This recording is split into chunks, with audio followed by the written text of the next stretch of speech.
which like I don't know where we are in the story, but that brings to mind to me the imagery that we're presented with, very strong imagery of Yeah. the mermaid wife and her Yeah. feet, that they're bound in ribbons.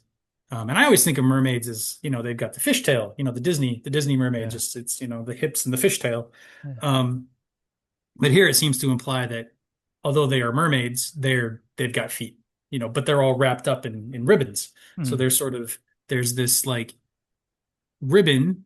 I don't know, in my mind at least, these were like brightly colored, beautiful ribbons. Mm. Um, being wrapped in a ribbon rather than like a sack or a Mm. cloth or, Mm. bindings.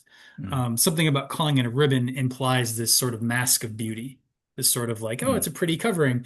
Never mind why it's covered. It's very pretty, Mm. Mm. which I think is appropriate for what the story is kind of pointing to. Mm. But I found it really interesting that he he can't take it. Common fairy tale motif of, whether it's like women, and the wife in Bluebeard's castle does the same thing. He says you must never go in this door. If you go in this door, it ruins our wedding. The myth, the legend, myth or legend of Cupid and Psyche. Psyche falls for Cupid. Cupid says, "You can never see me with the light on at night." She hides the lamp. She reveals him. Oh my God! Ends the marriage. Here, don't ever think about your wife. Don't ever long for your old life.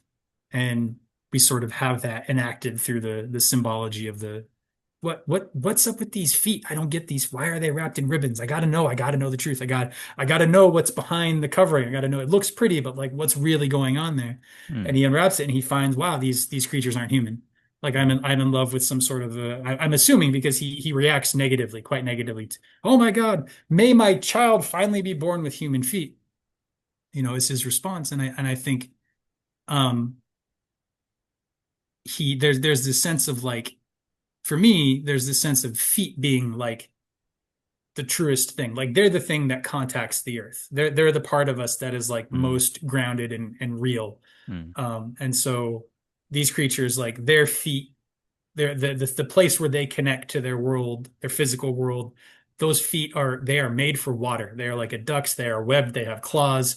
They are not human feet made for the ground. Mm. And it's sort of this representation to me of his realization that this wife of his is made for a world that he does not belong in, Yeah. and that his children with her are made in this world. And it's painting this picture of a separation between like the world that has seduced him away from Anamayala, and yet his feet are human feet. Anamayala has human feet. Like that's the world his feet are structured to come into contact with.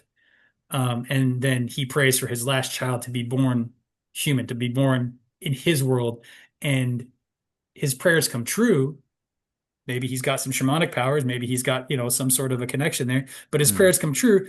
And in response, the world he is in reacts negatively to Mm. to the child that doesn't belong Yeah. and tears it apart, which